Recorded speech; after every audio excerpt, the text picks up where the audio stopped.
large crowd of people outside, and they were really pleading with us as the UN, as the international community, please don't leave. ஆகவே தயவு செய்து இவர்களை இங்கே இந்த துன்பங்களை தீர்க்கிறதுக்கு மிகவும் பணிவாக நாங்கள் கேட்டுக்கொள்கிறோம். இவையில் இங்கே இந்த போராட்டத்துக்கு நாங்கள் அனுமதித்தால் உண்மை மடிந்த ஒட்டுமொத்த மக்கள் அத்தனை பேரும் மரணிக்க வேண்டிய ஒரு சூழ்நிலை களத்தை கிட்ட வந்து நிற்குது. எங்களுக்கு ஒன்றுமே செய்யறதுக்கு வழி இல்லை.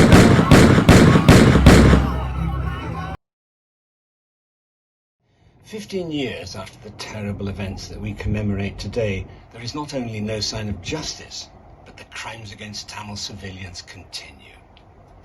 These crimes are a living reality for survivors still living with the trauma, for the mothers and families of the disappeared, and for people whose fundamental right to commemorate with dignity and sadness is denied by the Sri Lankan state, and by the fact that the Tamil homelands are still under the repressive control of overtly sectarian security forces. So the search for truth and justice is more urgent than ever before. 5 years ago, on the 10th anniversary of the war, we made a short film for delegates to the 40th meeting of the UN Human Rights Council. It warned the international community that the creation of a sustainable peace in Sri Lanka based on justice, accountability and human rights was urgent and vital if they were to ensure that the terrible events of 2009 could never happen again.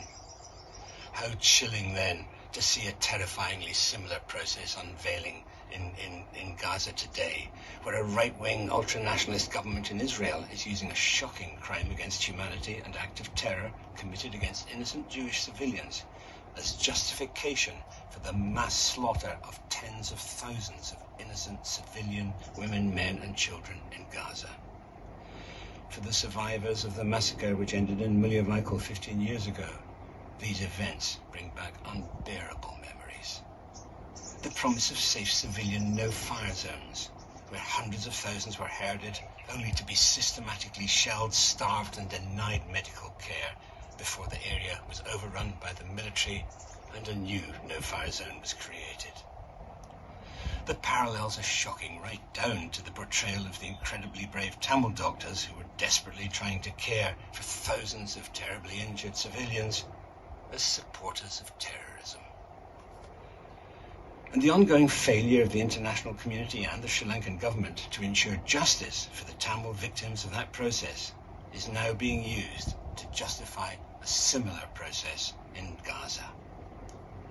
Last November, an American think tank, the IPT, which is endorsed by several prominent American politicians, including John Bolton, former US ambassador to the UN, published an article. It was called A Rajapaksa Plan for the Total Destruction of Hamas, and it argued that Israel should take a page from the Rajapaksa playbook and do the same.